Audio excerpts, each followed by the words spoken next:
Hello guys आज म तपाईँहरूका लागि एउटा नयाँ ट्रिक लिएर आएको छु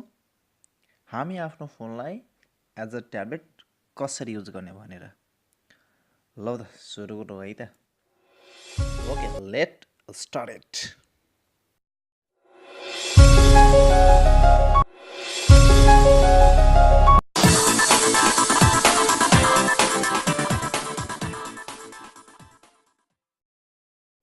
आज म तपाईँहरूले सिकाउँछु हामीले आफ्नो मोबाइल फोनलाई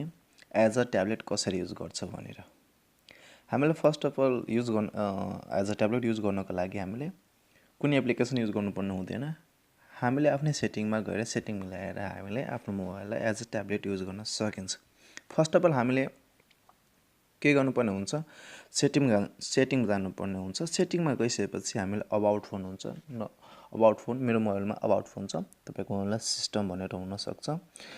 तपाईँ अबाउटमा जानुहोस् अबाउटमा गइसकेपछि तपाईँले बुल्ट नम्बर भन्ने हुन्छ तपाईँको मोबाइलमा होला र हुन्छ पनि त्यो बुल्ट नम्बरमा गइसकेपछि हामीले 7 टाइम ट्याप्स गर्नुपर्ने हुन्छ 7 टाइम ट्याप गरिसकेपछि तपाईँले ब्याक गरेर हेर्दाखेरि डेभलपर अप्सन ओपन हुन्छ मैले अलरेडी गरेको थिएँ त्यो भएर तपाईँको देखाइसकेको छ डेभलपर अप्सनमा तपाईँले क्लिक गर्नुहोस् क्लिक गरिसकेपछि तपाईँले स्क्रोल गर्दाखेरि तपाईँले हेर्न पाउनुहुन्छ मिनिमम विड्थ त्यो मिनिमम विड्थ भनेको 360 डिपी हुन्छ तपाईँको कति छ त्यो याद गर्नु होला पछितिर सेटिङ मिलाइसकेपछि पछितिर फेरि सेम गर्नको लागि त्यति राख्नुपर्ने छ तर अब मिनिमम भनेको 360 डिपी छ त्यो 360 डिपीलाई क्यान्सल गरेर हामीले 800 डिपी बनाउनु पर्ने हुन्छ 800 यहाँ हामीले एडिट गर्यो 800 एडिट गरिसकेपछि तपाईँले ओके गर्नुहोस् ओके गरिसकेपछि तपाईँको सेम एज अ ट्याब्लेट हेर्न पाउनुहुन्छ tablet system as a tablet जस्तो सिस्टम नोटिफिकेसन प्यानल कुनै ब्राउजर पनि गर्दाखेरि एज अ वाट्सएप भयो अदरवाइज कुनै प्लेयर भयो म्युजिक प्लेयर भयो जस्तै म तपाईँलाई एज अ इक्जाम्पल देखाउँछु म हामीले अब ओपन गर्छौँ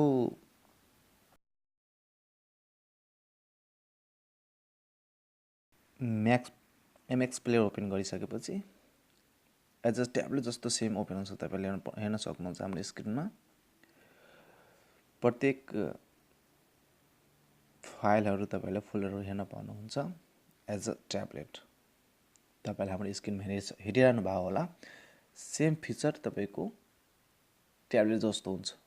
all system as a tablet जस्तो हुन्छ त्यस्तै गरी हामीले तपाईँले देखाउँदैछौँ एज एक्जाम्पल वाट्सएप हामीले ओपन गर्यो वाट्सएप ओपन गरिसकेपछि सेम वाट्सएप ओपन गर्यो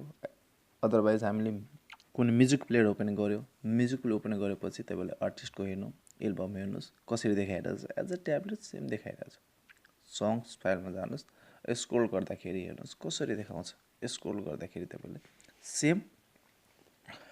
तपाईँले हेर्न पाउनुहुन्छ एज अ ट्याब्लेट हेर्नुहोस् हाम्रो स्क्रिनमा सो गरिरहेछ म्युजिकहरू त्यो सङ्ग्सहरू तपाईँले स्क्रोल गर्दाखेरि सेम एज अ ट्याब्लेट जस्तो देख्न पाउनुहुन्छ हेर्न पाउनुहुन्छ त्यस्तै गरी अब हामी तपाईँले देखाउँदछौँ वाट्सएप एज अ कुनै ब्राउजर हामीले ओपन गर्यो ओपन गरिसकेपछि जस्तै वाट्सएप ओपन गर्यो वाट्सएप ओपन गरिसकेपछि तपाईँले अटोमेटिक ओपन हुन्छ तपाईँको एज अ ट्याब्लेट त्यो अटोमेटिक स्क्रिन डाइभर्ट हुन्छ हामीले ट्याप गर्दाखेरि तपाईँको जुन किबोर्ड छ नि किबोर्ड सेम तपाईँको ट्याब्लेटमा हुन्छ त्यस्तै गरी ओपन हुन्छ यसमा हामीले ट्याप गरेर सेन्ड गर्न सक्छौँ जस्तै हेलो या चाहिँ हेलो मैले आफ्नो साथीलाई एसएमएस सेन्ड गर्दाखेरि दुईटै फिङ्गरले हामीले चलाउन सजिलो हुन्छ यसले गर्दाखेरि हामीले प्रत्येक एप्लिकेसनहरू कुनै सिस्टम नोटिफिकेसन प्यानल युज गर्नलाई एज अ ट्याब्लेट युज गर्नलाई हामीले यो सिस्टम युज गर्दाखेरि धेरै राम्रो हुन्छ र आफ्नो डेली लाइफको लागि युज गर्नलाई एज अ स्टाइल भयो र आफ्नो साथीहरूलाई यसरी गरेर देखाउँदा साथी अचम्म पनि हुनसक्छ हेर मैले कसरी गर्दै भनेर Thank you for watching my video. Thanks a lot. Please subscribe, comment and share गर्न नभुल्नु होला। यस्तै नयाँ टिप्स एन्ड ट्रिकको लागि हाम्रो च्यानल सब्स्क्राइब गर्न नभुल्नु होला।